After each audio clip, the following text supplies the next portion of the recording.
Like many Switch 2 games of late, Drag and Drive is a tricky one to review, just as it's a tricky one to pronounce. It's written as Drag X Drive. Some people would say that it should be pronounced Drag Drive, with the X being silent, like it is in some anime, or the recently announced Ball Pit from the Indie Direct, written as Ball X Pit, but pronounced in the voiceover as Ball Pit. It's not Hunter X Hunter, Spy X Family, etc. It's Hunter Hunter, Spy Family, and so on. But that's what many of the cool kids will try and tell you about Drag and Drive. And being that this is a Japanese game, you'd be forgiven for assuming that it's the case. But in this particular case, you'd be wrong, just in case, with Casey Kasem. Others would say it should be Drag Cross Drive, like in some crossover fighting games or manga. Similarly, Drag versus Drive, Drag meets Drive, or Drag featuring Drive, like it is in some musical collaborations. Back in my day, it would have been Drag Times Drive. But in Nintendo's own presentations, they call it Drag and Drive. So that's what I'm going to do here, even though personally I prefer the sound of Drag X Drive. It sounds cooler, it's how it's written, and that's how I've previously always referred to it. In fact, referring to it as Drag and Drive when it's written with an X actually harms the game, because if people hear of it through word of mouth and try and search for it, they'll be looking for the wrong thing, won't they? However, a confusing name is probably the least of Nintendo's problems when it comes to marketing this one, if I'm honest. So, at the time of recording this, it's approximately one full day after the release of Drag and Drive. I've played quite a few hours, and I also played it during the Global Jam demo event, so I feel I'm reasonably okay to talk about it. It's currently sitting at a 62 out of 100 on Metacritic for the critical reviews. Ouch. And the user score is even worse, currently at 5.6 out of 10. Here's the thing though, I really like the game. This review might be one of the most positive that you'll find, but I still find it hard to rate it too highly because of the glaringly obvious issues holding it back from greatness and the feeling that it could be just so much more. Frankly, it would be possible to make Drag X Drive 2, fix the issues, flesh it out, release a box copy at $40, and this would be a 9 out of 10 game. I truly believe that. And the core gameplay would be basically the same. Not much would need to be changed. Frankly, Nintendo, if you are listening, send me your source code and art assets and enough budget to hire a very small team to speed up the process, and I will give you a near-perfect game in under a month. It is so close to being great, and it's so frustrating that they seemed to get like 80% of the way there and just give up for some reason and release it in its current state. Could they fix it with free updates and contents patches? Yes, absolutely. Of course, it's an online game. But by releasing it in this state, they've opened themselves up to criticism from the jump and given the game a bad reputation, to the point that by the time those updates come, there might not be any players in the lobbies to try them out. And again, I hate that, as I really do like this game and I want it to succeed. Perhaps with this review I can convince some people to at least try it out, or some others to stick with it, because despite me just saying that there are many things wrong with it, most of them can be ignored and the core underlying gameplay is fun. Like, really fun once you get a hang of it. And let's be clear here, I am not the target market. As a rule, I don't play online multiplayer games. I'm mostly a shelf collector who does not care about the vast majority of digital-only releases. I dislike gimmicky haptic feedback tricks and often turn them off, and I actively despise motion controls 90% of the time. So by all rights, I should be absolutely queuing up to throw rotten tomatoes at this one, berating Nintendo harshly for their stupidity, giving it a 2 out of 10 at best, and then moving on. But I can't do that, because despite completely understanding why people are rating this game as they are, I feel compelled to stick up for it. And the fact I seem to be one of the only people that actually likes it makes me want to give it a 9 out of 10 just to make a point and redress the balance. I'm not going to, that wouldn't be honest, but I feel a need to root for the underdog here. It's not as bad as you might think it is. And for the right kind of person, you might end up liking it or even loving it, just like I do. This has given me extreme flashbacks of another Nintendo game, which I felt the same way about, and which had many of the same issues. History repeats itself, and Nintendo seem doomed to not learn from their past mistakes. Basically, what I'm saying is, Drag X Drive, for that is what I'm going to call it moving forward, because screw you Nintendo, I don't trust your opinions anymore. Drag X Drive is the new Star Fox Zero. Some people listening to this will be nodding in agreement. Yes, Sam, you genius, you've nailed it. Why has nobody else said this? Perhaps they have, I don't know, I don't use social media nowadays. But I imagine that most people will be wondering what the hell I mean. And I'll get into that, along with my full review, and just how Nintendo can and should fix this game and make it what it deserves to be. After I quickly read the podcast introduction, and for regular listeners that skip the introduction, awesome, welcome back. Please remember to drop a like while you're doing so. And did you know that a crazy amount of returning listeners haven't actually clicked subscribe yet? So please do if you haven't. We are so close to 1,000 subs, I can feel it in my bones. Or maybe that's just HD rumble. Right, quick intro read, and then right into the full review. Hi everyone, welcome to Daily Switch 2, a podcast covering everything related to the Nintendo Switch 2 with at least one new episode or video uploaded per day to YouTube, Spotify, and your favourite major platforms.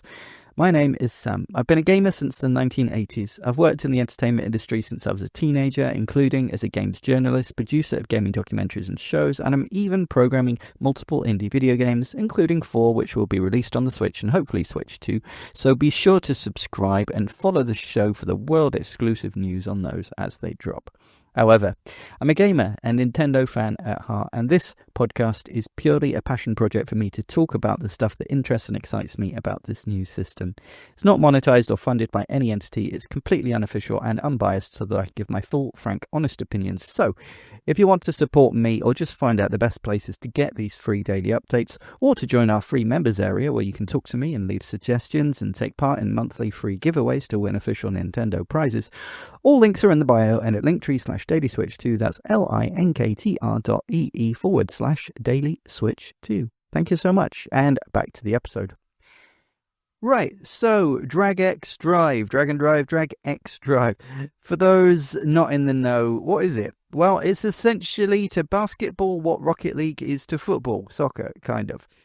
A brash, loud, quick-paced adrenaline rush of arcade-style sports game rather than a po-faced simulation, where you take an existing sport, make the teams much smaller, swap the human players out for human-powered vehicles, bumping an oversized ball.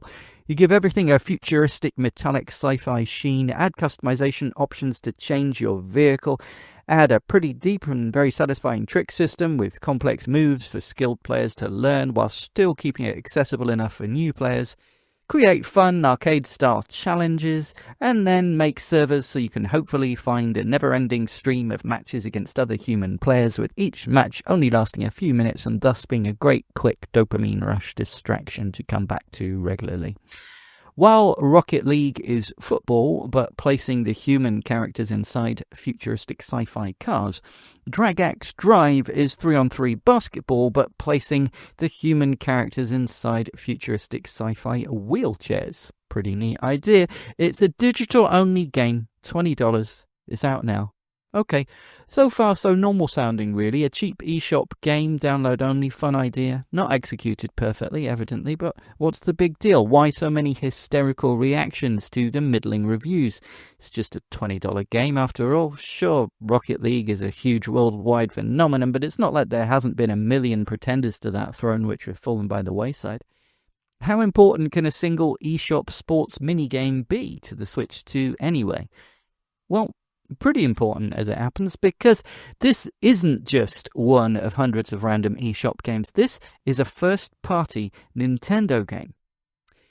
Nintendo has a pretty good success ratio when it comes to novelty takes on sports games. After all, the Mario Tennis, Golf, Strikers, Sluggers, etc., of course. But original IPs like F-Zero, which basically invented the futuristic racer, crazy futuristic boxing with spring suits with arms, and the phenomena that is Splatoon, which managed to become one of the biggest online and esports competitive series, despite launching on Nintendo's least successful home console. Actually, put a pin in that. We'll come back to ARMS and Splatoon later. It's more important to first remind everyone that not only is this a first-party game, but it's an exclusive first-party game only for the Switch 2. A rare beast indeed, one of precisely 4 games. And as far as we know, it will remain only 4 games for the rest of the year. Yep, no confirmed first-party Switch 2 exclusive Nintendo games between now and next year. We don't even know when the next game will be. For the big Christmas game, Nintendo are relying on Game Freak's. Legend said, hey, to keep Zelda fans happy, they're relying on Koei Tecmo to make a spin-off.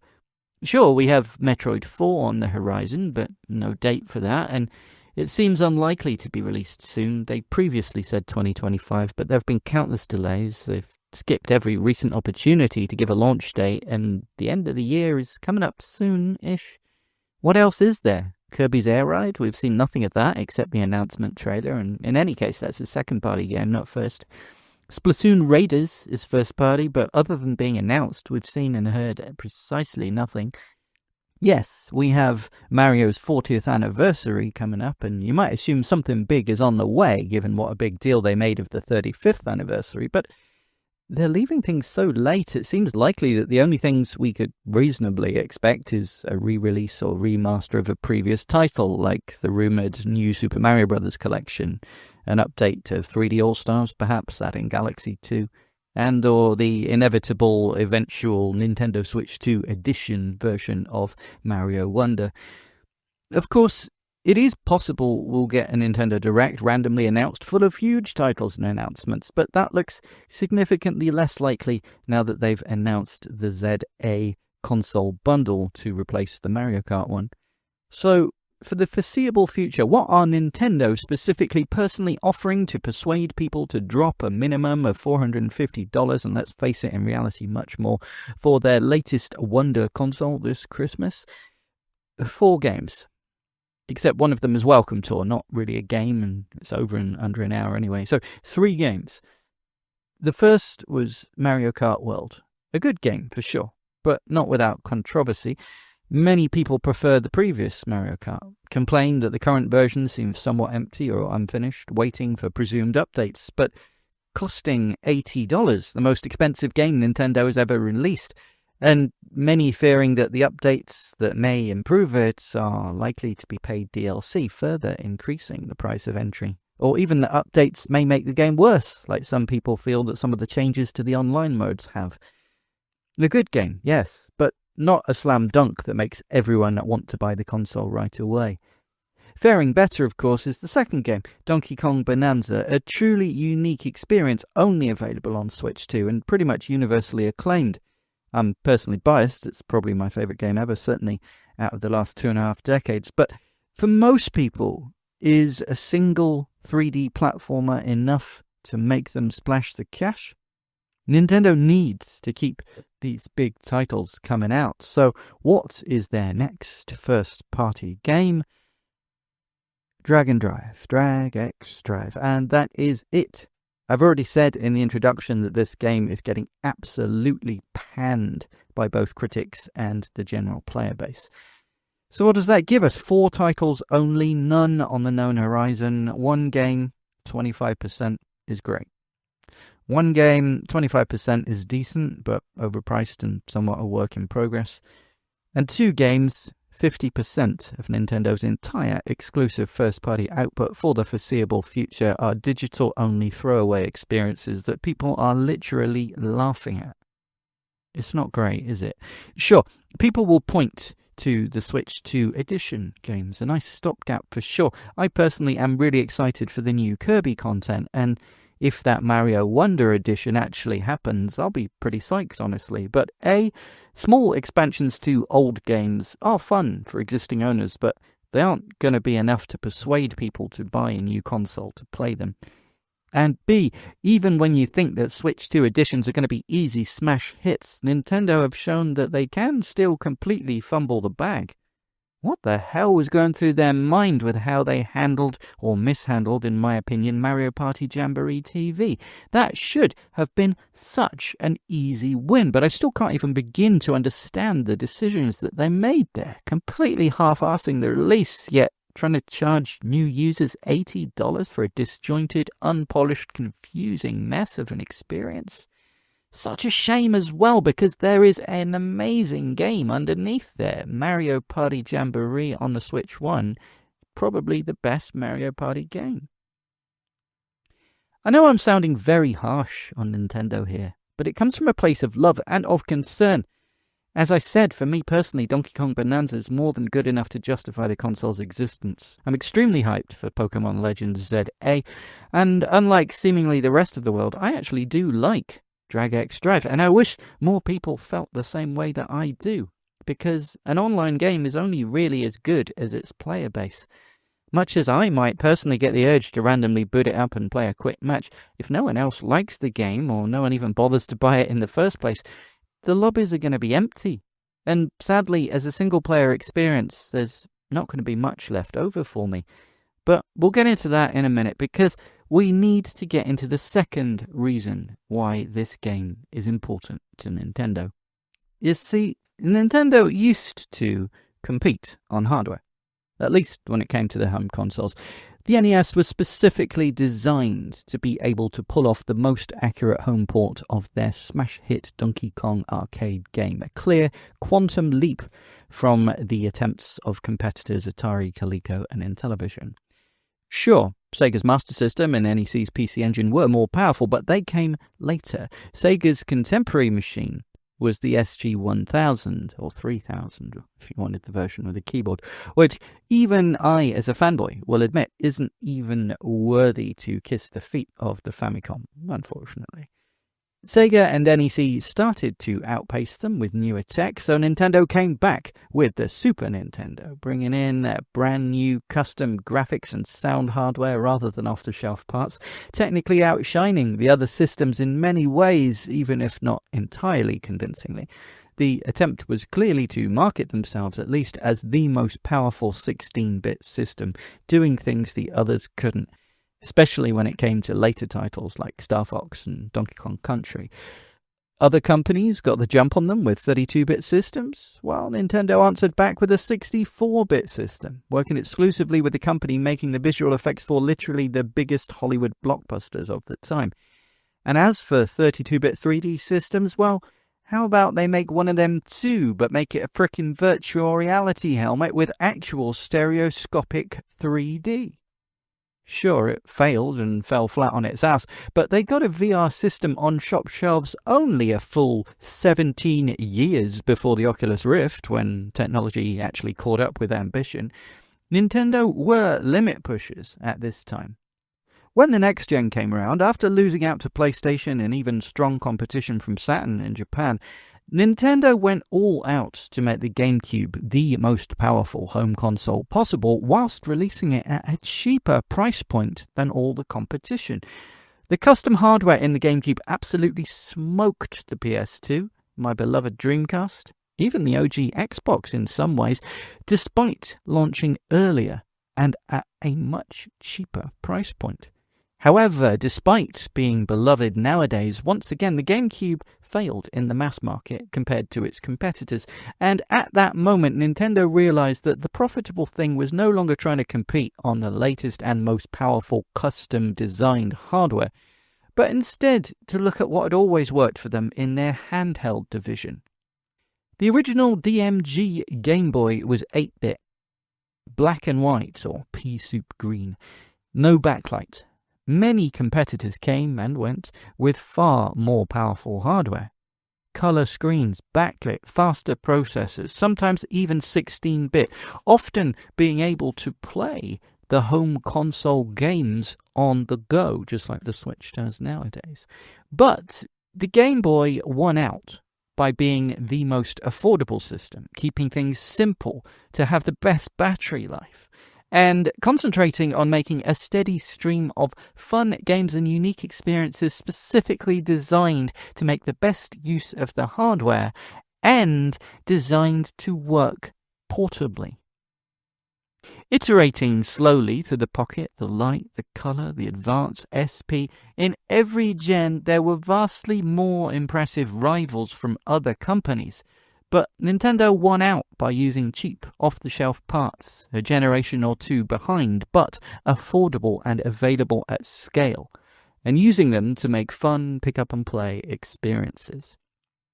By the time Sony's PSP was launching and people were talking about having PS2-style current-gen home console gaming on the go, Nintendo knew that tactic had been tried and failed previously with Game Gear, with the Master Adapter, PC Engine GT or Express, Sega's Nomad, and instead releasing far weaker hardware at a much cheaper price with better battery life.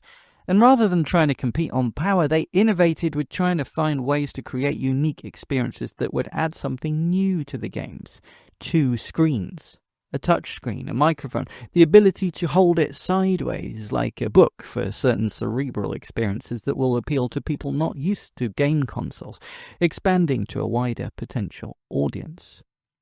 The same ethos was adapted for the Wii. Basically, from a hardware perspective, Nintendo saw no reason to really try and compete with the PS3 or the 360 for power, instead keeping it almost exactly the same hardware of the previous gen GameCube, just souping it up a little bit, saving a huge amount of R&D and allowing them to release at a far more affordable price point and make a larger profit per unit sold. And instead, like the DS, they innovated in other ways. The motion controls, the virtual console, marketing lifestyle products like Wii Fit towards non-gamers and non-hardcore audiences.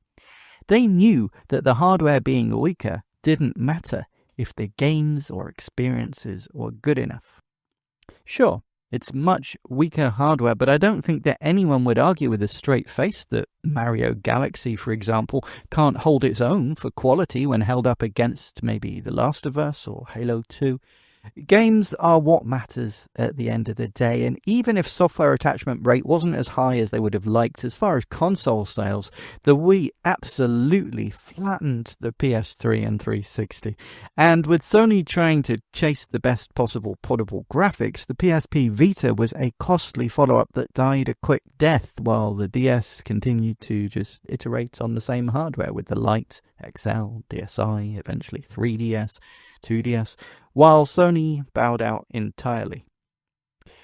Nintendo tried to keep things going on the home console front with the Wii U, again iterating on the Wii and therefore GameCube rather than completely new hardware. Slightly more powerful, yes, but still not really comparable to a PS3 or 360, even though Sony and Microsoft were moving on to the PS4 and Xbox One, both of which got mid-gen hardware refreshes with upgrades even more powerful like the PS4 Pro and the Xbox One X.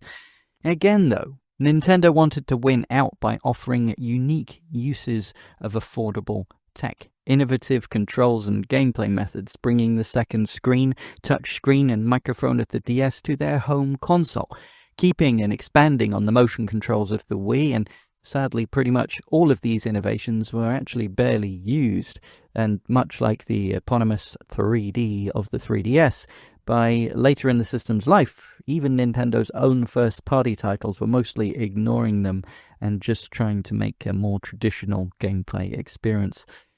Nintendo gimmick was now the common parlance, rather than Nintendo innovation, and fans winced at the thought of new hardware having another gimmick, rather than just modern current-gen hardware to facilitate creation of the best possible new Mario and Zelda titles. Thankfully, the gimmick of the next console went back to their iterative roots. The Nintendo Switch took the only part of the Wii U's unique feature set that seemed to actually have potential, the fact that Parents could kick little Timmy off the family TV to watch the match or the latest episode of reality TV, and Timmy could keep playing his game on the screen of the gamepad instead. Of course, the fact that this was the most popular gimmick of the Wii U meant that less and less developers actually bothered making games that utilized both screens. Even Nintendo's own Breath of the Wild didn't bother using it in the end, despite originally showing demos and saying how integral it was planned on being. No, the public liked single-screen console games, but having the ability to play on the TV or the handheld screen. The problem was the processing power was stuck in the console, not the gamepad, meaning that little Timmy was pretty limited as to how far away from the TV he could actually get. Sadly, he probably couldn't go play in his bedroom. But using the very same tech that was nowadays powering standalone VR headsets that had now become possible, basically the same processors and other affordable components of mid-range mobile phones and tablets, Nintendo could now make the gamepad the console itself. And the gyro motion sensors used in said headsets for tracking movements, similar to those Nintendo had used in their own Wii Motion Plus, could be added to the system's controllers, which could be attached to make a portable handheld unit or detached to be used similar to the Wiimote. Best of both worlds, and so we got the Nintendo Switch. Again, not even slightly competitive from a technical raw power sense with the continually updated offerings from Xbox or PlayStation, but that hadn't really been the point for more than a decade at this point. At this time, they struck absolute gold. The public loved the gimmick of a switching console, somewhat tolerated the other gimmicks such as removable controllers with motion or haptic feedback that helped them to feel invisible ice cubes, and most importantly, the steady stream of excellent games from both first and third parties meant that the Switch 1 became Nintendo's most successful console and perhaps the most successful home console from any manufacturer like ever. The obvious thing to do with the Switch 2 was simply to make a current-gen, more powerful version of the same console and keep it backwards compatible to not piss off the enormous established user base, much like Sony's PS2 being much weaker than any of its competition, but getting a huge boost from the enormous PS1 user base moving over and being able to use their old games on the new system. Sure, playing DVDs massively helped also, but we're talking about games here. As I mentioned in the intro, and as I often talk about on this channel, not only have I been an avid collector of Nintendo hardware and games literally since the beginning, I'm also an indie game dev myself. A few years back, I was interviewed on a podcast asking what I was hoping the follow-up to the Switch 2 would be, and I think that I echoed the feeling of almost all developers and fans alike when I said we were all pretty much terrified that Nintendo wouldn't do the obvious thing that everyone wanted them to do, but instead would try and innovate again, but go a bit too far with a gimmick that maybe no one would like, that made backwards compatibility impossible, that made third parties not want to make games for it because they couldn't just convert their multi-plat games, and threw away all the goodwill and momentum that they had gained with the Switch 1. Thankfully, for the most part, everyone's fears were alleviated, of course. The Switch 2 is essentially just a more powerful Switch.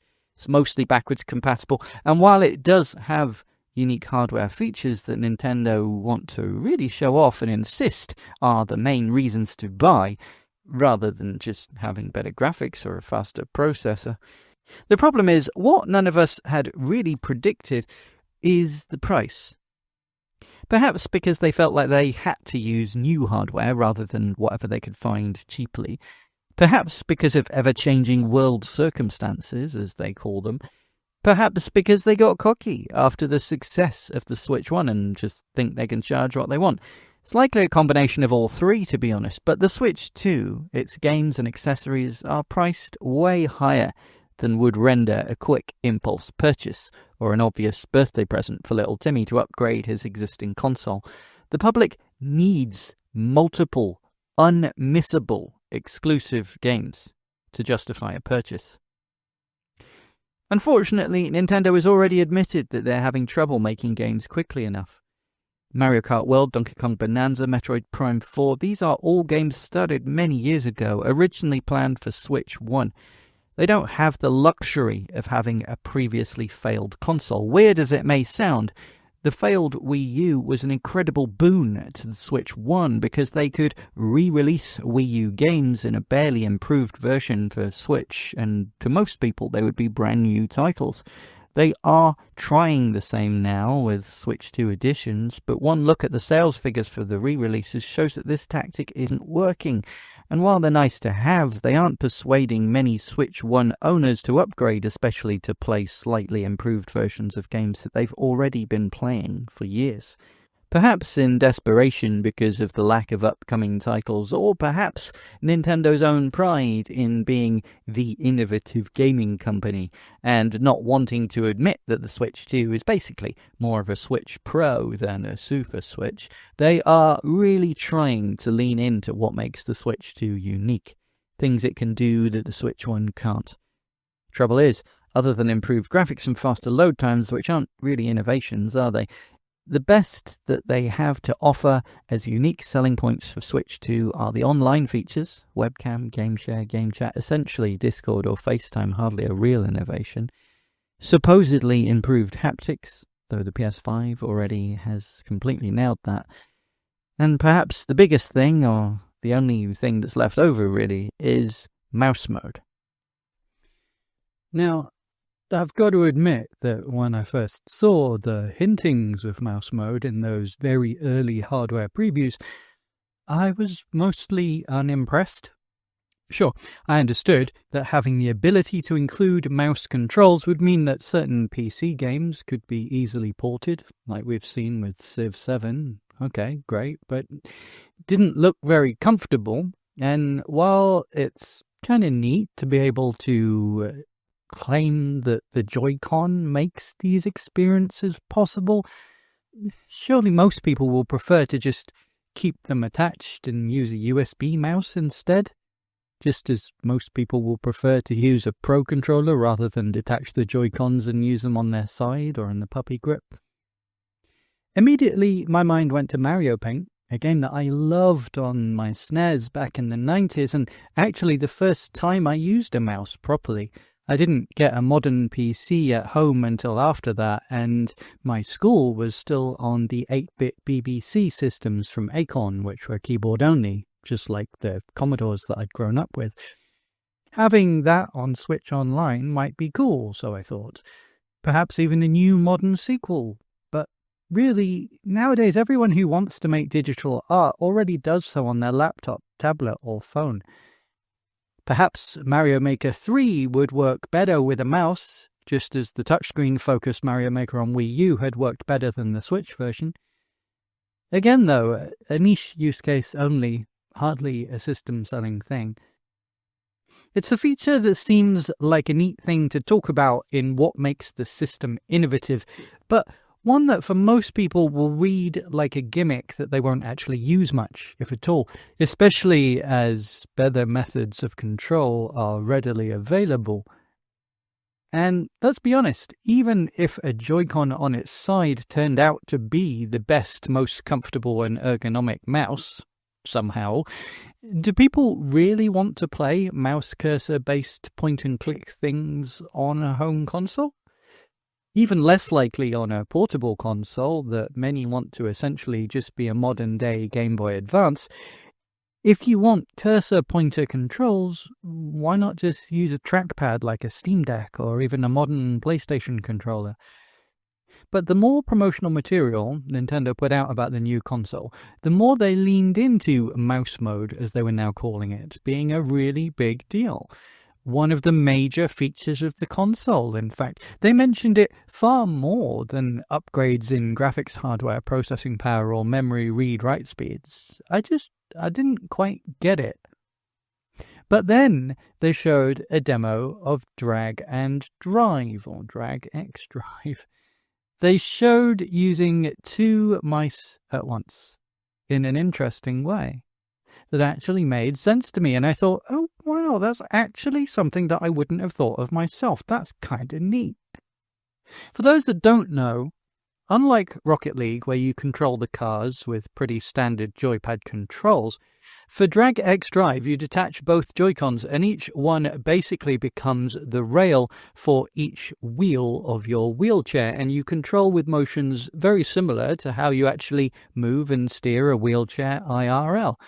For those that have never used one, it's similar to rowing a boat with two independent oars, or piloting a tank control with the left and right wheels not being joined by an axle, thus can move independently.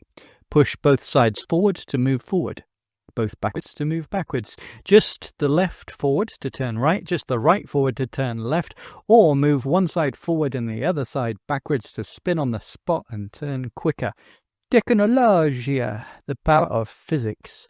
Sure, it takes a little time to get used to if you've literally never done anything like this before, but once you do, it's incredibly intuitive and actually allows faster and more complex maneuvers than a normal car or bike, etc.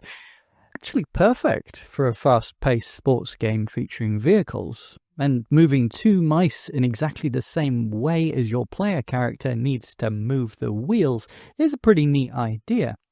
In fact, it's perfect. Once I saw it, I instantly got why it would not only work, but be very fun and give a unique experience. But just as I was having that realization, they showed the real kicker. You also use the motion controls to shoot the ball, and just like how in real life when playing wheelchair basketball you would have to take your hands off the wheel to throw the ball, in Drag X Drive you stop using your Joy-Con like a mouse and briefly use it to throw a basket, Wii Sports Resort or Switch Sports basketball style. Then back down to your lap to put your hand on the wheels again, ready to move. And it's then that I realized the true innovations of mouse mode. Not only do you have the possibility for two mice simultaneously, but these mice are also full-on motion controllers and even have force feedback haptics inside to give real feedback as to what you are touching, holding, etc. It is undeniably a unique experience that you can currently only really have with the Switch 2. There are some other games that have been brave and tried to use this mouse mode in unique ways. I talked about the Switch 2 version of Tamagotchi Plaza doing some pretty neat things. And of course Jamboree TV, whilst being a messy overall package with some crazy decisions and insane lack of polish for a full-price Nintendo title, let alone having Mario in the name, it's at least used the mouse mode in some interesting ways for some of its new minigames. Here's the thing though, like we've seen with the 3DS, Wii U, Virtual Boy and even Wii, the gimmick of these Nintendo systems often wears off quickly because most games don't actually use it or need it. The problem becomes games being made to justify the hardware gimmick rather than the gimmick itself, enabling a flood of innovative new games that genuinely benefit from the hardware. Nintendo doesn't want to make what they consider to be just boring iterative hardware, or sequels to their games that add no new ideas and just improve the graphics. That's the very reason we don't have a new full-fat F-Zero game. They've literally said that they can't think of a new angle to justify it, as if they need one. As a fan, it's frustrating. And here's the first way that Drag X Drive has parallels with Star Fox Zero. Like F-Zero, Star Fox is a Nintendo game originally created to show off a new hardware feature of the Super Nintendo. F-Zero was the flagship for demonstrating Mode 7. Star Fox was the flagship for the Super FX chip. But these games became quick fan favourites, and for a while fans got what they wanted. A new console would come out, we'd get a new F-Zero or Star Fox game, basically the same thing but with current generation graphics. Sure, Nintendo tried to innovate a little each time. Notably, they seemed especially reluctant to release a Star Fox game without a new feature.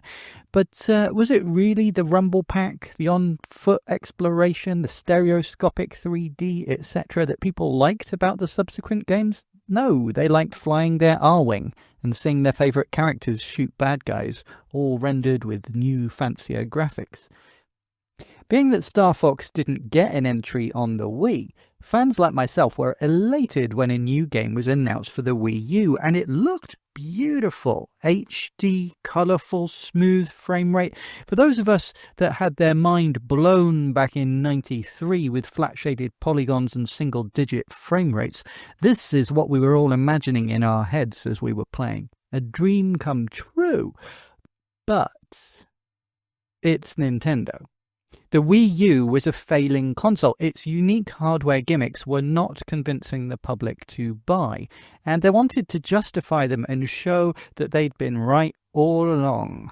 And so the only way that Star Fox Zero was allowed to exist was if it used the gamepad in ways that meant this game would be literally impossible on other hardware. PlayStation and Xbox gamers could never dream of piloting a spaceship where you have the view from inside your cockpit on a second screen built into your controller, let alone that controller having motion controls that you use to move your reticule and shoot. The problem was, what you saw on your TV looked like a traditional Star Fox game, but if you tried to play it like normal, your aim was terrible. The R-Wing felt like it controlled very imprecisely, until you realised that you aren't supposed to be looking at the TV for shooting or precise flying. Every time you want to shoot or make a more accurate manoeuvre, you would have to look down to your lap and jiggle the controller around to precisely aim. The TV itself was kind of useless, perhaps good for spatial awareness and being able to see what was around, especially to the side and behind your ship. But in order to play Star Fox Zero, you had to constantly look up and down between the TV and gamepad, and you had to be comfortable using motion aiming for shooting. It was a unique, innovative control scheme, sure. It took a little while to get used to, but to those that took the time to learn and master it, it could give a really unique, satisfying experience. I was one of those people that stuck with it, got really good, and found it a really fun time in the end. But it did take me about an hour to feel that I was even starting to get good. For the first few minutes at least, I hated it, and for many people, the controls just never clicked. They wanted to play the game, but just couldn't adjust to the weird controls, or didn't find them intuitive or fun even once they had learned them.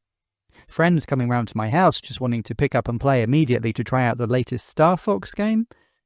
Well, there was precisely Star Fox zero chance of them having a good first experience. For those of us that learned the controls, many of us didn't mind them. Some would even say that they enhanced the experience. Certainly, it gave you a tangible example of a game that could only be played on your new console. Hang on, did it actually, though? Like, if Nintendo weren't so hung up on forcing people to use this new weird control scheme, could the exact same game have been made with traditional controls? Same graphics, same levels, same enemies, but on the TV only and controlling just like any other Star Fox game? Yeah, it absolutely could. And honestly, more people would have liked that game, and it would have sold more copies, and people wouldn't still regularly list it in Nintendo's worst or most embarrassing failures. The game got poor reviews. It sold badly. It basically killed the franchise. We've not had a new game since, unless you include Starlink, which was a third-party game, unrelated multi-platform, toys-to-life kind of thing. But it did have a Star Fox-based campaign and an R-Wing toy, if you bought it separately and played on a Nintendo system. It would undeniably have been a better game if it had included control options. Sure, use the interesting motion controls and dual screen stuff, but include the option to use the Pro Controller and play normally too. Maybe split the campaign into 2 versions, Classic and Zero, something like that. It would have been a better game, got better reviews. It would have been more accessible too. Some people simply can't use motion controls or can't keep moving their head or eyes between screens. But by doing so, Nintendo would have been admitting defeat. saying the quiet part out loud. This unique control gimmick that is only possible on the Wii U is actually unnecessary to play the best version of this game, and therefore the more powerful consoles could pull this game off better, and we are yet to really justify these features. As I said, by the time Breath of the Wild came to Wii U, all the double-screen motion controls touchscreen features which had been previously previewed and used to justify why the new hardware allowed for a truly unique game not possible on other consoles had all been dropped like a lead balloon.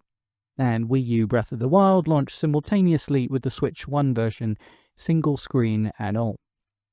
I'm sure you see where I'm going here. Drag X Drive has the exact same problem. The controls are unique, sure. They feel innovative, different. Sure, they're a little clunky and frustrating at first, but the more you persevere and learn and master them, eventually they work very well and they're really fun.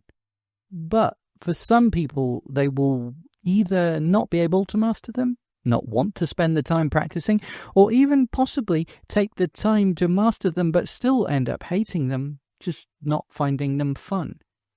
Again, a version of this game that allows more traditional controls is 100% possible. There's plenty of games with tank track style movements for other consoles where the two analog sticks are the left and right side movement and work exactly as I described with the two mice.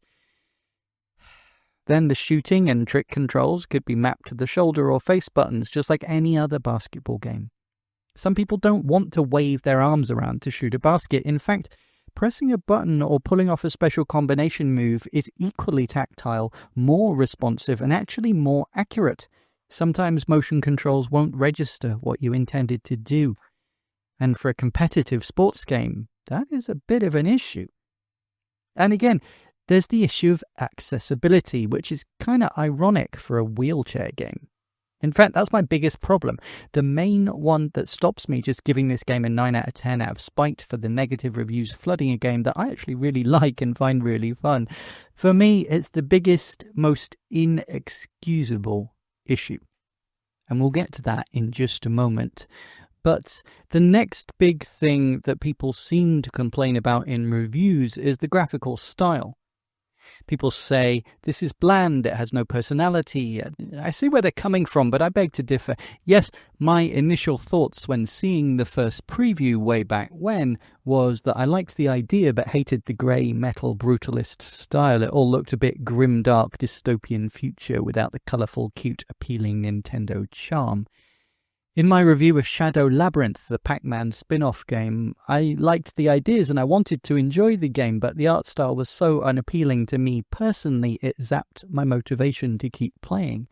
Though, as I said in my review, art style and tastes are super subjective, and I don't want to discourage other people from trying out that game. Again, the same could apply here. Even if the art style doesn't appeal to some people, it shouldn't discourage you from playing it and seeing if the gameplay appeals to you.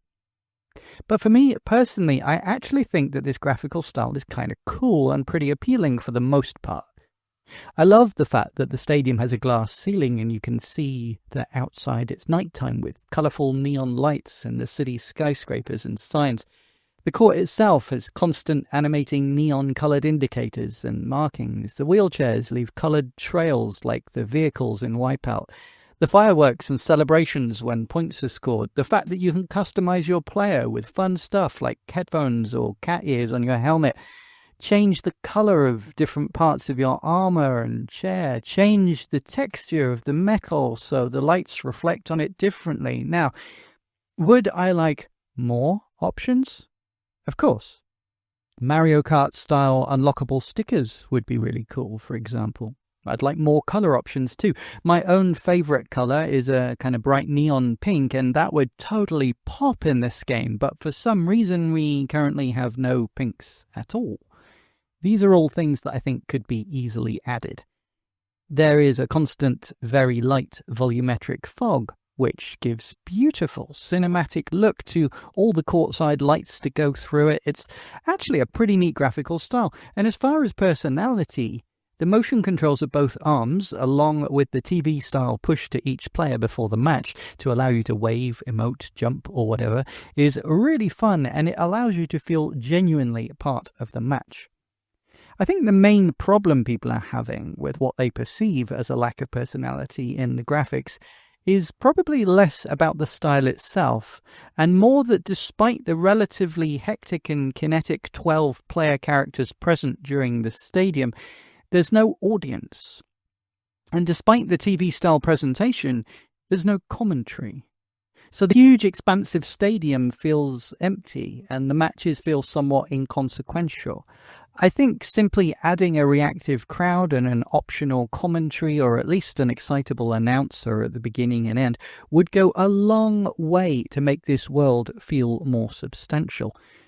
The second problem is that despite these players all being human or humanoid, these aren't robots, it's described as armor and helmets, we never see them without the helmets. We never see their eyes, just visors.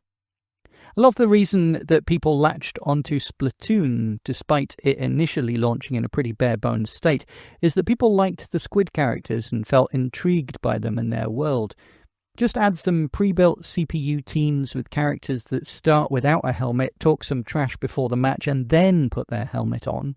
And combined with the audience in the stadium and some kind of commentary or reactions to the matches as they happen, and suddenly the style would seem a lot cooler and like it has more personality. Think about how much less personality Star Fox games would have without the animal faces appearing with their little lines of dialogue and no characters on the title screen. Imagine exactly the same game, but just with the R-Wings, with no concept of who or what is inside piloting them. The game would be unchanged, but far less appealing. These tiny flourishes matter in getting people invested. And look, with Star Fox Zero, I came to that game as someone who owned and loved the first Star Fox and had nostalgia for pretty much every game since. I already wanted to love the game because I loved the property. It's a bit like how I feel when a bad Sonic game comes out. I want to love it, so I persevere and try and find things that I can like. If a Sonic game that is merely good comes out, the fact that it's a Sonic game makes me rate maybe a 7 out of 10, more like an 8 or a 9 out of sheer goodwill for the franchise. With Star Fox Zero, I wasn't sure that I liked the controls. I was sure that I would have preferred a traditional game, but my love for the series made me want to love it, so I persevered and ended up mastering the controls and found the underlying game was a fun experience. I liked the characters, the vehicles, the music, the story, the cover art, and the fact that there was a cool big box version to put on the shelf and show off said cover art. It also had a t-shirt inside with the same art on it. It was really neat. So, a game that in any other series might have been a miss became a game that I liked, despite its flaws. And then when everyone started stockpiling on the game, hating on it, I felt like I wanted to stick up for it, and I went from it's not that bad to it's good actually, and perhaps all the way up to Wii U's hidden gem and one of the only reasons to still own the console now that most of the other games are out on Switch. Once we get the inevitable Woolly World Switch 2 port, I guess the only thing left on Wii U will be Star Fox and Nintendo Land. Wii U holding on to relevance by a thread. It walked so the Switch could run. But did it even walk? It felt somewhat handicapped. Oh, wait, wheelchair basketball. So, Drag X Drive. It doesn't have that brand recognition, brand loyalty, cute characters, familiar music, nostalgic factor that made me stick with Star Fox Zero long enough to actually give it a chance, whereas many dismissed it right away. I do think the gimmick is stronger, though. Initially, I thought the controls of Zero looked clunky, whereas right away I understood what Drag X Drive is doing is kind of neat. But another thing that made me instantly warm to the idea is that I don't remember ever seeing a wheelchair basketball game. On this show, I often say that I'm not a big sports guy. I don't tend to watch sports on TV, but I do genuinely get into the Olympics. Part of what draws me into the Olympics is discovering the country that it's being hosted in, and also how teams and athletes from all over the world get to be welcomed and play together on an even playing field. I love learning about small and obscure countries that I don't know, learning the flags, hearing the anthems, hearing the accents when the players talk. But most of all, I love the sense of camaraderie between all the different countries and cultures. Sure, I'm always rooting for countries that I have a connection to do well, but I'm just as invested in the story of a random previously unknown athlete from a tiny island nation that somehow manages to be the best in the world, and for a moment their country is represented and celebrated on the world stage. Probably obvious by my accent, but I'm British. The first time I went abroad was Spain in 1991, and I was lucky enough to return the next year for the Olympics in Barcelona. Great memories of that Olympics. I still love that Olympic mascot too. Kobe, super cute. Obviously, the 2012 Olympics being in Britain was a big deal for me, and I did some volunteer work. Some of you know I'm in the media. I did some camera work, video editing, even interviewed some celebrities who were performing at the opening ceremonies.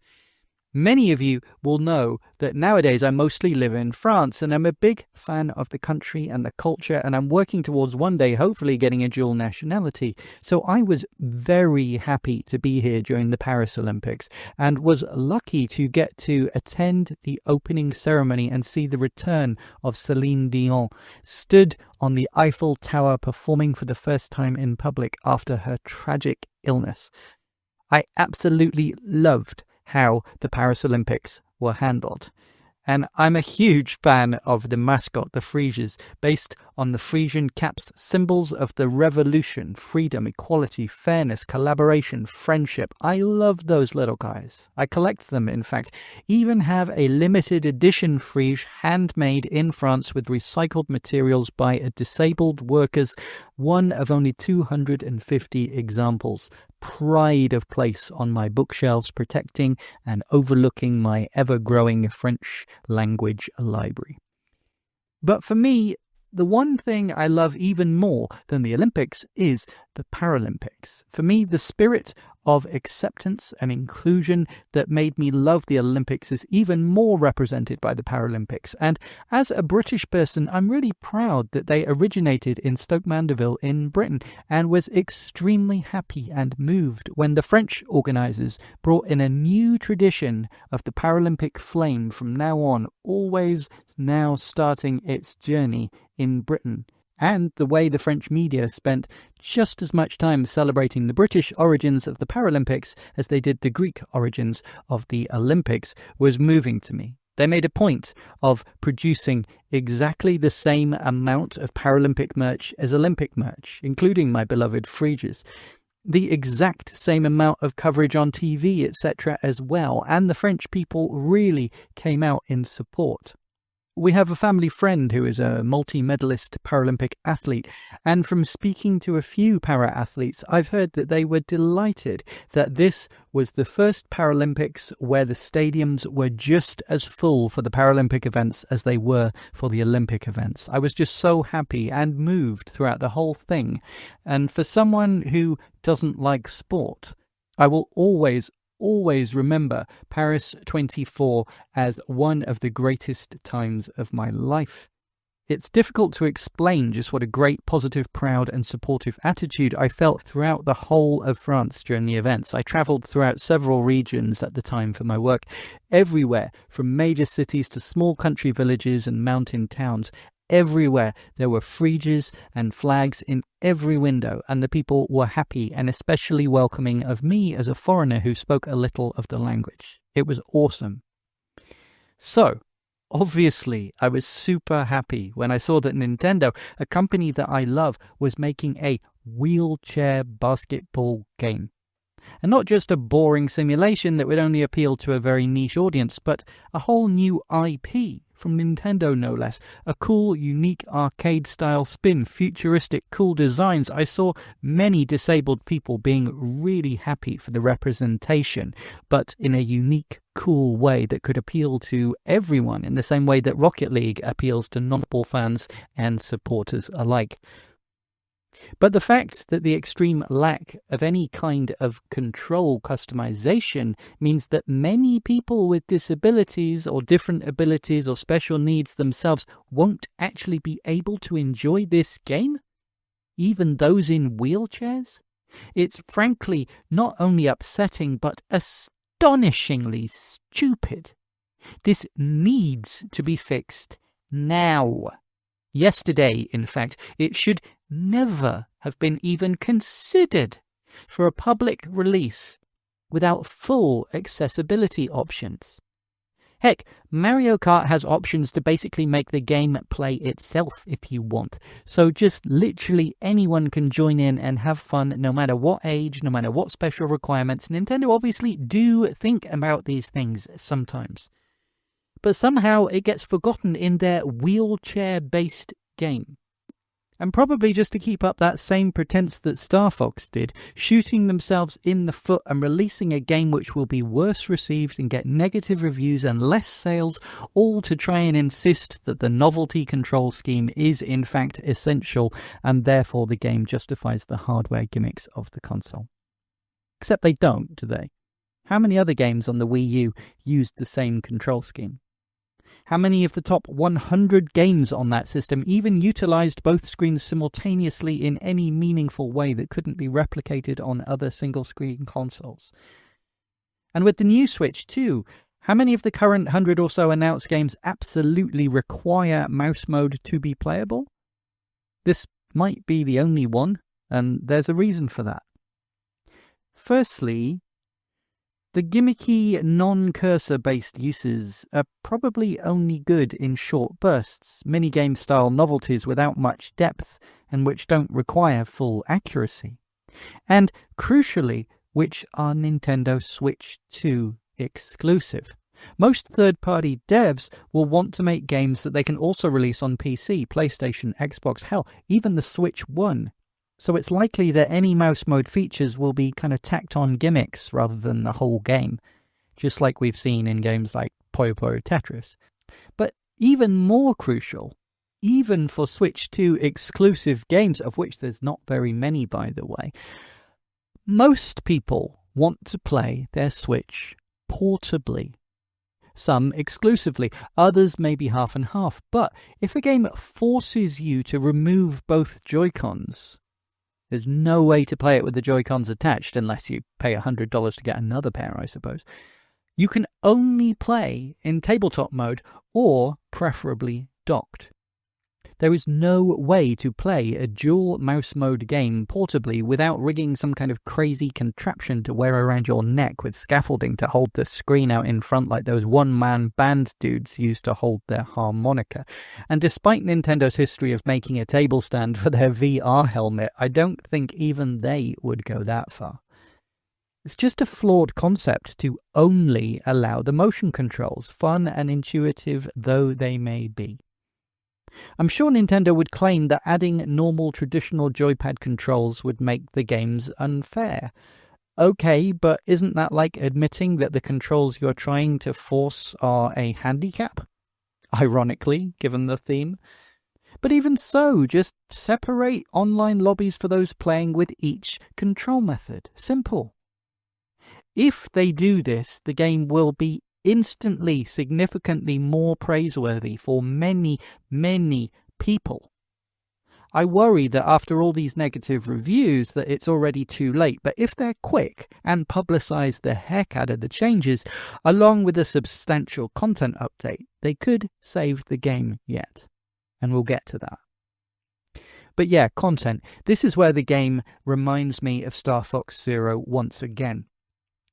With Star Fox, even if you were like me and really wanted to like the game, made an effort to learn the weird controls, got to the point where it's actually quite fun and rewarding, the game campaign itself was extremely bare bones. You could complete it in maybe 2 hours. Now, the same thing could be said of the classic Star Fox games, of course, and as a retro gamer and arcade gamer, I'm all about short, fun experiences that I can replay over and over. But for a modern, full-priced game, it felt really like there should have been more. Different things to give a reason to return, unlocks, post-game, different modes with different challenges, time attacks, score attacks, something. it was still fun to play. And for an apologist like me, I was actually happy to play the same thing over and over with no changes. But I understood why many, many other people wouldn't, and would instead feel ripped off, that they'd basically experienced the entire thing in a single evening's playthrough. And by the way, yes, I'm not forgetting that Star Fox Guard was another game packaged and included with it. But frankly, that's a tech demo that, while fun, plays like a free-to-play mobile game. It's not something that you'd want to play $50 to $60 to experience. And considering Nintendo gave it a different disc and box, it's not a play mode of 0. They consider it a different game. So as for Drag X Drive, again, for me, it's a fun arcade-style sports game where I can just dip in and out whenever I feel like it, play a quick match, which is great, as long as there are people to play with. But I think it's perfectly reasonable to expect even an arcade sports title to include options for matches of different lengths, 3 minutes, 5 minutes, 10 minutes, to offer online leaderboards, to have leagues to play in, to have a single-player campaign where you can just play in a championship against some CPU teams of increasing skill levels and try and win. All of this has been the bare minimum in sports games since, what, the really early 90s? Late 80s even? But no. Drag X Drive offers a 3-minute match only, with no consequences for winning or losing. You play just for the fun of it, that's pretty much it. Exhibition mode, no championships, nothing. It's crazy. I've never heard of a modern sports game, and especially not an online games as a service type game, not having leagues or championships or any way to judge if you are better or worse than other players. It's crazy. And as a developer myself, none of this is hard. The hard part is getting the engine and the gameplay working in the first place. Just adding minor variants on a theme, adding a few changeable variables and keeping a database of leaderboards is so freaking basic that literally every game like this includes it. Even $1.99 titles made by solo devs. And when people realize that none of what they expect to be here is included, they just lash out and give unnecessarily harsh reviews saying the game is unfinished and has no content, even though it's a fun game. What's even more crazy is that if you and a friend want to play at the same time, there's no way to guarantee that you'll be on the same team. Heck, you might not even be in the same match. The only way that you can do that is to make a specific friend room to invite them to, but you can't have other online players who you don't know populating the same room. And being that you need 6 players for a match and really 12 for a full room, unless you have a lot of friends all available online at the same time, you're left with the two of you having to play against only bots. And game chat? Being able to yell instructions and plays to your teammates, congratulate or berate the other players, only possible in a private room filled with only your friends. As soon as you are playing against strangers, everyone is silent except for 3 built-in stock sounds. You can wave your arms around trying to get attention and indicate you are open, etc., or give a high five or a handshake if you get close enough, which I must admit is pretty satisfying to do with the motion controls.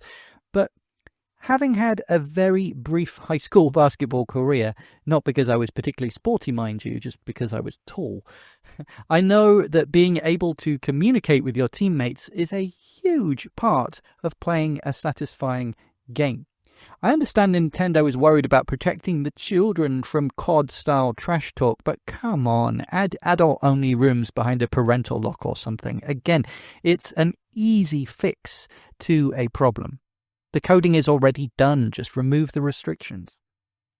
Like with the alternative accessible control options, all of this could be added in a free content update, but it needs to come soon, like right away, with a lot of fanfare and promotion, so that people know how much the game has improved and fixed basic problems.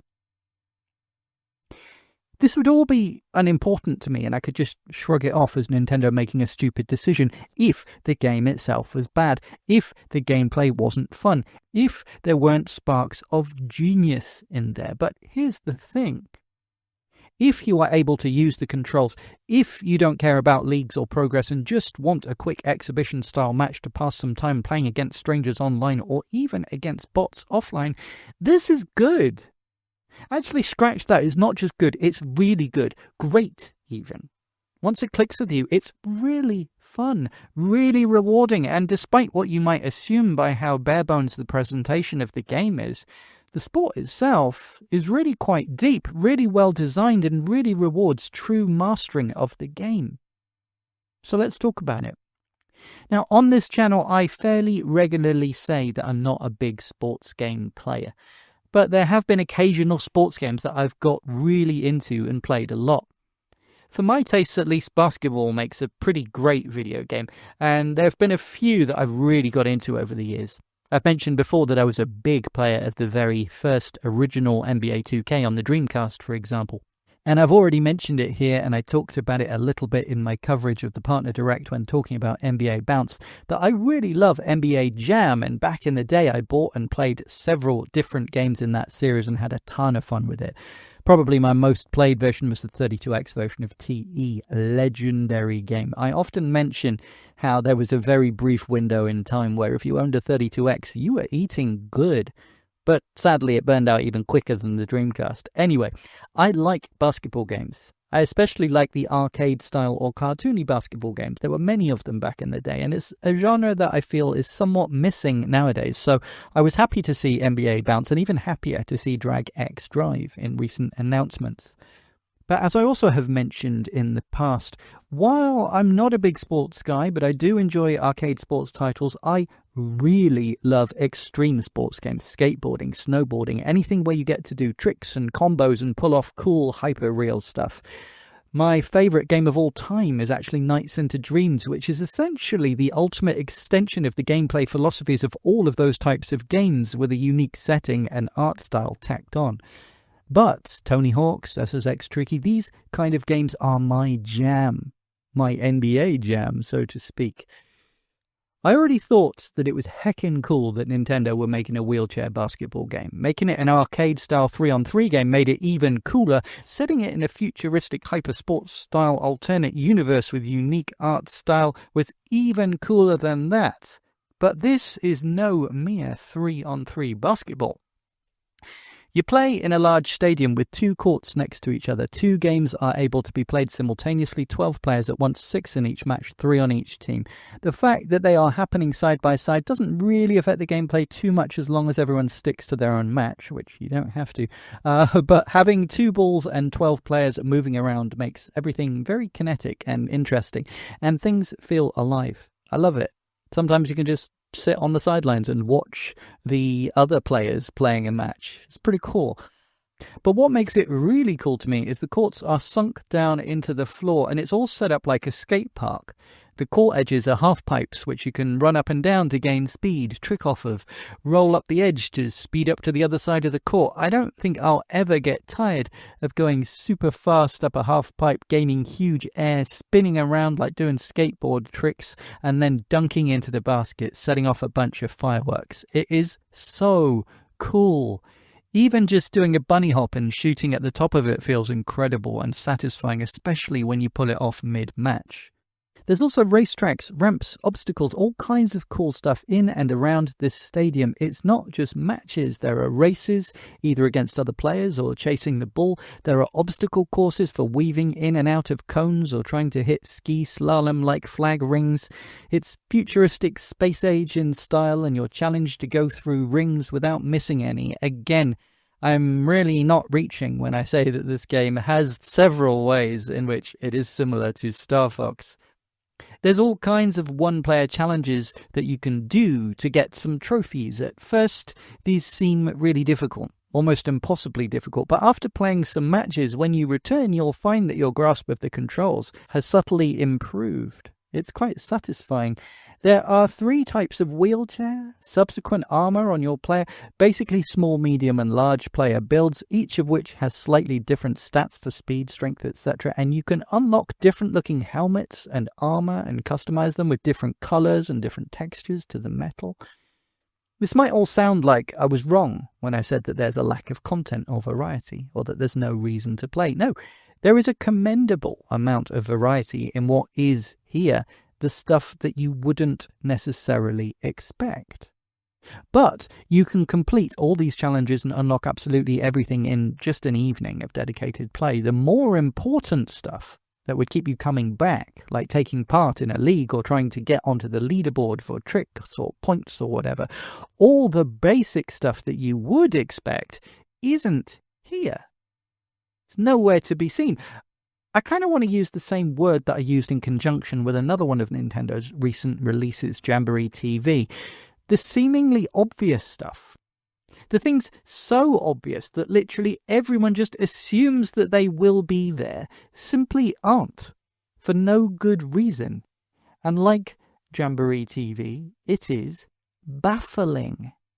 It literally feels unfinished. And the weird thing is that the stuff that's missing is the low-effort, easy stuff to implement as a programmer.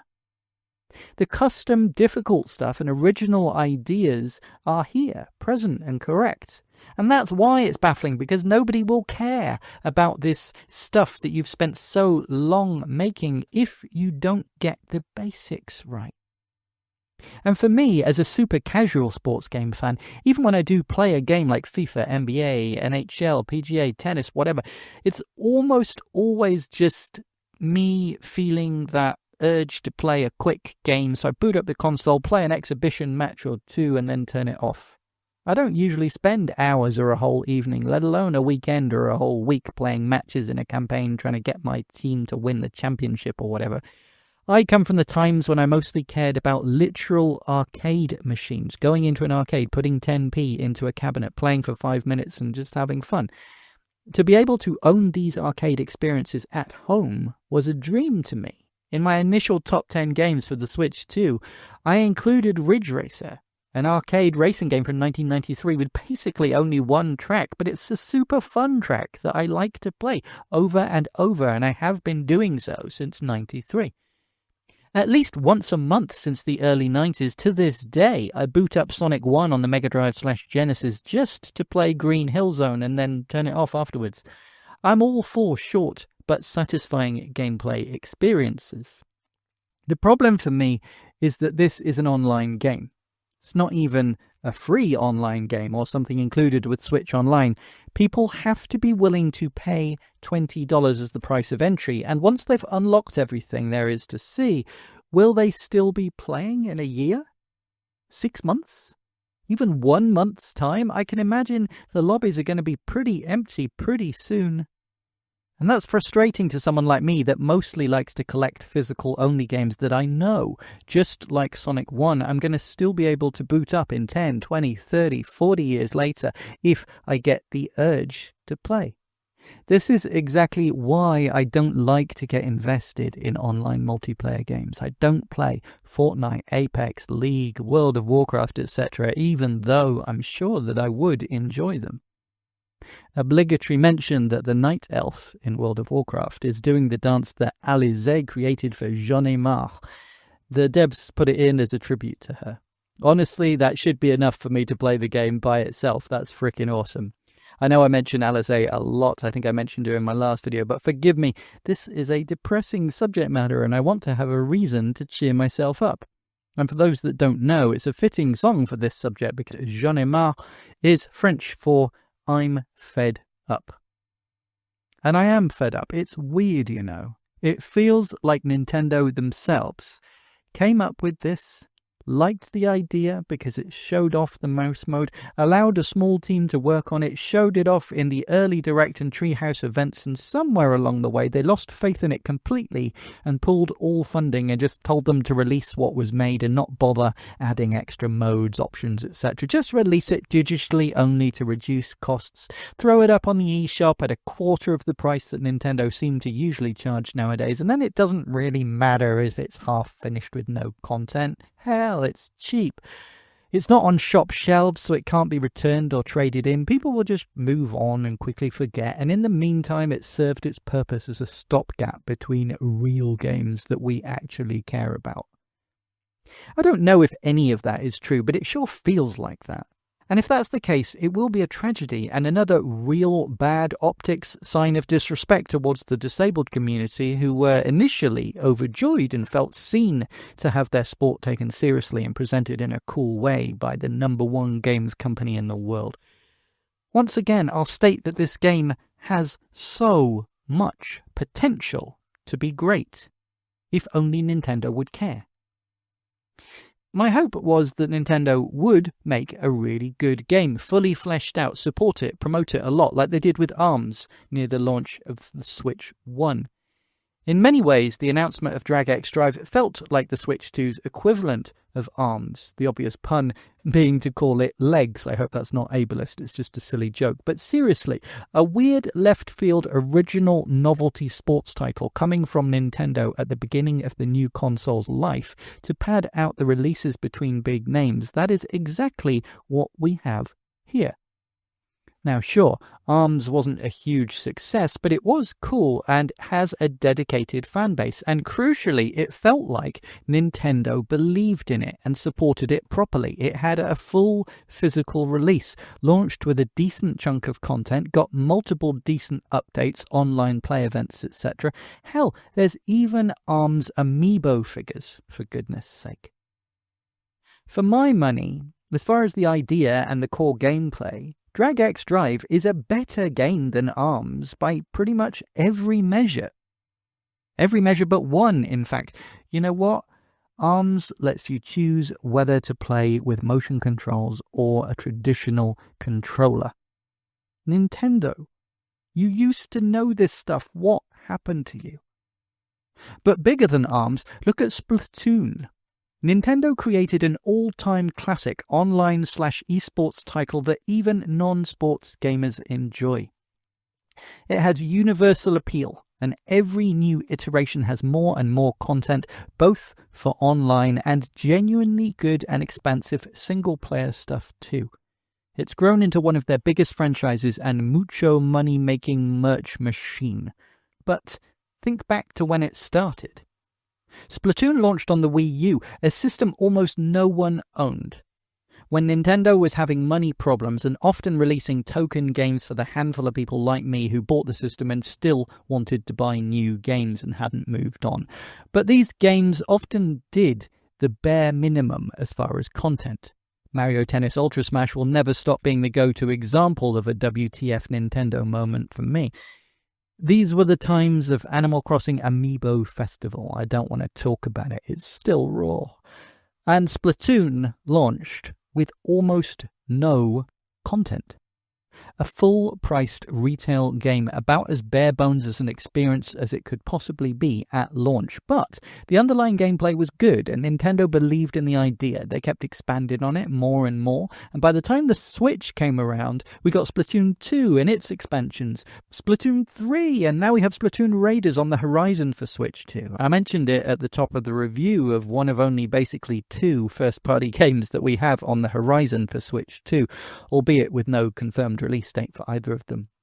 But my point is, if Nintendo believes in it and makes the effort, it is possible to fix Drag X Drive and make it a truly successful franchise.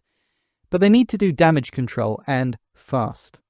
First, release a free update and make a big deal promoting it. In this update, include traditional controls and custom button mapping. Include the option to have 5-minute and 10-minute matches as well as the 3-minute ones. Include the option to have knockout tournaments for teams and a single-player career mode against fictional CPU teams of increasing difficulty. Preferably include a parentally locked mode where if you're an adult you can choose to play in matches with strangers and whilst game chat is on so people can properly interact and strategize. None of that would be hard to add. The code is basically already there. Announce that a new free time-limited demo will be available for Switch Online players to temporarily play for free and compete in an event to win prizes of some kind. During this event, maybe add the TV-style commentary that I mentioned. An audience in the stadium would be really great, but I appreciate that this would be a lot of work, and it's not immediately necessary. You need to get this stuff done quickly. If the changes are implemented and the event goes well, I bet you more people will buy the game after the event is over and they no longer have free access. Then announce that there will be regular free updates for a year, maybe 4 updates, one every 3 months. And in the updates include new visually distinct and unique stadium each time, with new challenges to play and new customization options to unlock. And crucially, these new stadiums will actually have an audience. So the first stadium has been more like your training ground, and now these new stadiums are the real deal with a real audience watching and reacting to you. Again, each one should be visually distinct with a different layout, different gameplay gimmicks. Nothing too crazy, but just play with it. Perhaps, for example, one could be beach-themed with some palm trees to add colour and colourful beach balls and inflatables. And instead of being able to see the city skyline through the glass roof, you're in an aquarium, fish, sharks, whales flying above you in the water. That would be friggin' awesome, but it would all be also super easy and quick to implement. Again, Nintendo, if you want someone to do this for you, hit me up. Everything I'm suggesting is simple to implement, but would make the world of difference. Each update will have a new championship to enter against computer-controlled teams. Maybe add in some very simple to implement story elements, including actual characters. Show them without their helmets so that we see their face and can empathize with them before they then put the helmets on at the beginning of the match. Like I say, small bit of trash talk or something would really make the world feel real.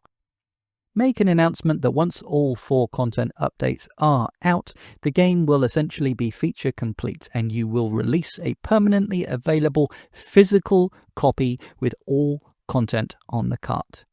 You could sell it for $40. Or even $60 with a bundled amiibo. I'd buy that. Or, if you can't get this stuff done quickly, the game will almost certainly die. But the franchise doesn't have to. Just do everything that I just said, but have it all available from jump and call it Drag X Drive 2.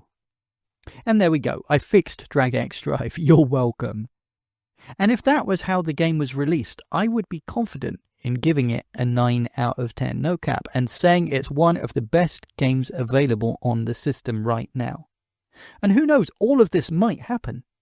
I want to be clear, even as it stands, I really enjoy this game. I think it is super fun, really rewarding, a great idea with really interesting controls, and I actually love playing it. And that's saying something for someone that doesn't usually like motion controls. These are actually good. The current lack of content, bare bones presentation, and the fact it's digital only really do hurt it though. But the fact that it's only $20 does make it easier to swallow, so it's still sort of worthy of an 8 out of 10. As long as you click with it like I did. But those accessibility problems knock it right down in my estimation. For a game with this theme, it is almost unforgivable, to be honest. My gut reaction is to give it a 6 out of 10, just to drive home how much of a problem that I think this is. It leaves such a bad taste in my mouth. Frankly, it's disgusting. And that's really, really sad, as I love the idea, and I really, really enjoy the core gameplay. I actually want to encourage more people to give it a try. I just hope that Nintendo does the right thing and support and improves the game to make it be what it can be. If they do, I will happily update my score and make more videos singing its praises. It's so close to being an 8 or a 9 out of 10, if they can just fix all of that. Nintendo, you are so close to a slam dunk. But right now, you're fumbling the ball. That's a real drag. But I hope that before it becomes an X game, this feedback gives you the drive to fix it. Hell yeah, wordplay. J'en ai marre d'en avoir marre. À la prochaine, mes amis. À bientôt, j'espère.